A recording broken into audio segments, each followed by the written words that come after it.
गौरी गणपतीच्या आगमनाची आतुरता ही सगळ्यांनाच लागलेली आहे। तसेच स्वागताची तयारी सुद्धा सगळ्यांच्याच घरी चालू असेल।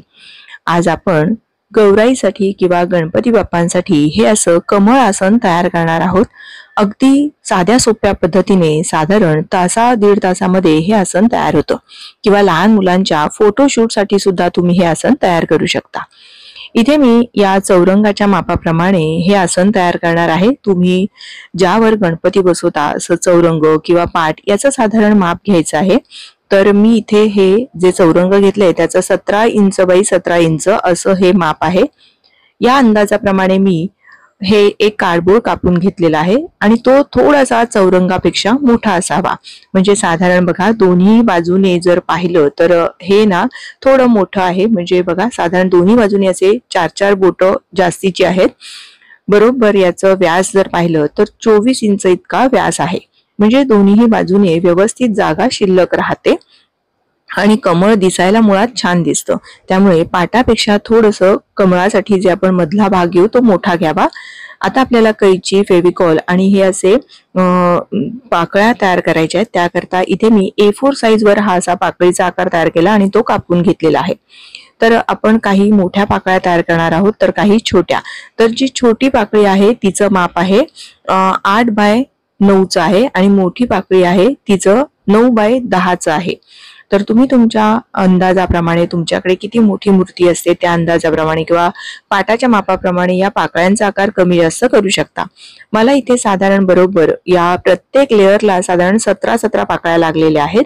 मी हिरव्या रंगाच्या या मोठ्या पाकळ्या अशा तयार करून घेतलेल्या आहेत। याचा आपल्याला फक्त एकच लेअर द्यायचा आहे। आता याचा हा रुंदीचा भाग किती आहे तो बघायचा आणि मग त्या अंदाजाने आपल्याला किती पाकळ्या लागतील याचा अंदाज बरोबर येतो। तर इथे बरोबर हे 3.5 इंच आहे। तर साधारण असं हे मोजून जर पाहिलं तर 20 पाकळ्या लागतील असा आपल्याला अंदाज येतो। पण आपण 2 पाकळ्यांमध्ये थोडंसं अंतर ठेवतो त्यामुळे बरोबर 17 पाकळ्या या इथे मला एका लेअर साठी लागलेल्या आहेत। अशा आपल्याला सगळ्या पाकळ्या तयार करून घ्यायच्या आहेत। त्याचबरोबरीने मी या गुलाबी रंगाच्या सुद्धा पाकळ्या या मोठ्या पाकळीच्या मापाप्रमाणे तयार करून घेतलेत। बाहेरचा हिरवा लेअर झाला की मग आपल्याला ह्या मोठ्या पाकळीचाच लेअर द्यायचा आहे। त्यामुळे पिंक सुद्धा आपण मोठीच करणार आहोत। जशी हिरवी केली त्याच आकाराची आपल्याला पिंक सुद्धा करायची आहे। तर पिंकचे मी 3 लेअर याचे केलेत आणि ही छोटी जी पाकळी दाखवतीये ती आपल्याला आतल्या बाजूने लागणार आहे। त्यामुळे त्या पाकळीचा फक्त एकच लेअर म्हणजे 17 पाकळ्या आपल्याला या आतल्या लहान पाकळ्यांचे करायचे आहेत। या पद्धतीने सगळ्या पाकळ्या अशा तयार करून घेऊ शकतो।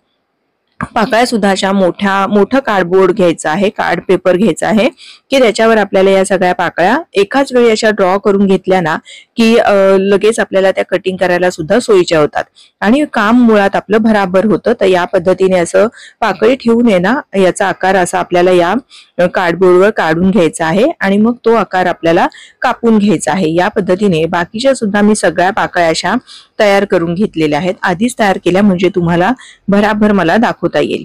ही अशी मी आता कट करून घेत आहे आणि याला ना मी असं थोडंसं शेडिंग करून घेतलेलं आहे वॉटर कलरनी। तुम्हाला करायचं तर करू शकता किंवा नाही केलं तरीही चालेल। आता या हिरव्या रंगाच्या ज्या आहेत ना त्या पाकळ्या मी सगळ्या घेतलेल्या आहेत। याला आपण थोडंसं असं नॅचरल लुक यावा याकरता थोडंसं असं वळवून घेणार आहोत। बघा असं छान आतल्या साईडने टोकाचा जो भाग आहे तो घेतला आणि हा देठाकडचा जो भाग असतो त्याला उलट दिशेने करून घ्यायचं। म्हणजे ना त्याचा पाकळ्यांचा आकार जो असतो कमळाच्या पानांचा तो अगदी असा नैसर्गिक असल्यासारखा भासेल। म्हणून बघा या पद्धतीने असा त्याला जरासा कर्व देऊन घेतला। आता हे आपण कशा चिकटवायच्या ते पाहतोय। इथे मी हे फेविकॉल घेतलेलं आहे। हे आपण हे असं कडेने लावत जायचं आहे आणि एक एक पाकळी यावर अशी चिकटवायची आहे। जर तुमच्याकडे ती हॉट गन असेल ना तरीही चालेल, त्याच्याने तर आणखीन भराभर काम होतं। फेविकॉलने सुद्धा होतं, काही हरकत नाही। फेविकॉलने सुद्धा व्यवस्थित हे चिकटलं जातं। एक पाकळी मी अशी चिकटवून घेतली। थोडंसं अंतर ठेवायचंय बघा। अशी छान अशी या चौरंगावरून ती पाकळी खालच्या दिशेने अशी पडल्यासारखी दिसते ना तर ती दिसायला खूप आकर्षक दिसते। त्यामुळे पाट किंवा चौरंग घ्यायचा आणि मग हे असं तुम्ही पाकळ्या भराभर चिकटवून घेऊ शकता। सगळ्या पाकळ्या मी या साधारण अशा चिकटवून घेतलेल्या आहेत। आता आपल्याला गुलाबी रंगाच्या ज्या मोठ्या पाकळ्या होत्या त्याचा लेअर करायचा आहे। त्याला सुद्धा असंच थोडंसं आपल्याला फेविकॉल लावायचं आहे आणि हिरव्या पाकळ्यांच्या 2 पाकळ्यांच्या मध्यभागी ही पाकळी आली पाहिजे आणि थोडीशी आतल्या बाजूला अशी चिकटवून घ्यायची आहे। या पद्धतीने थोडेसे अशा आतल्या बाजूला या चिकटवायच्या आणि 2 पाकळ्यांच्या मधोमध ही अशी चिकटवून घ्यायची आहे। या सुद्धा आपल्या या पाकळ्या दुसऱ्या लेअरच्या तयार झाल्यात। आता तिसऱ्या लेअरची जेव्हा करतो, ही तिसरा लेअर सुद्धा ना मोठ्याच पाकळ्यांचा आहे बरं का। तर त्याला सुद्धा आहे ना हे असं आपल्याला मधून कट देऊन घ्यायचंय। साधारण 1.5 इंच पर्यंत मी कट दिलेला आहे आणि मध्यभागी बरोबर असं पाकळीच्या मध्यभागून 1.5 इंचाचा कट देऊन घ्यायचा आणि याला ना आपल्याला असं थोडंसं चिकटवून घ्यायचं आहे की जेणेकरून ही पाकळी अशी उभी राहील आणि असा छान असा कमळाच्या फुलासारखा आकार आपला दिसेल। पाकळ्या नाही तर जर आपण अशा चिकटवल्या तर त्या खाली पडल्यासारख्या होतील, तर त्या तशा पडल्यासारख्या व्हायला नको। असे छान पाकळ्या उभ्या राहायला पाहिजेत, याकरता हे असं थोडंसं मधून कट करून हे आपल्याला असं तयार करून घ्यायचं आणि मग या पद्धतीने बरोबर गुलाबी पाकळ्या जिथे चिकटवल्या त्याच्या अगदी किंचित पुढे म्हणाल तरीही चालेल आणि 2 पाकळ्यांच्या मध्यभागी ही पाकळी चिकटवून घ्यायची। प्रत्येक वेळी तसंच करायचं, 2 पाकळ्यांच्या मध्ये आपल्याला हे चिकटवत जायचंय म्हणजे सगळ्या पाकळ्यांना व्यवस्थित दिसतात आणि दिसायला कमळ अगदी मस्त असं नॅचरल दिसतं।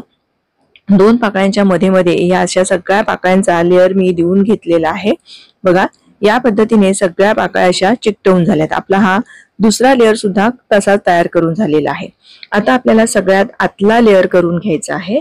तर 2 लेअर असे तयार करून झाले की मग जो आतला लेअर असतो ना तो आपल्याला या पद्धतीने असा पुन्हा याची जी कट देतो ना ती साधारण 2 इंचापर्यंत कट द्यायचं, कारण ही आपल्याला आणखीन अशी जवळ आलेली पाकळी हवी असते। याकरता याला 2 इंचापर्यंत मी कट देऊन घेतला आणि मगाशी जसं दाखवलं त्याच पद्धतीने 2 पाकळ्यांच्या मध्ये आपल्याला हे चिकटवून घ्यायचे।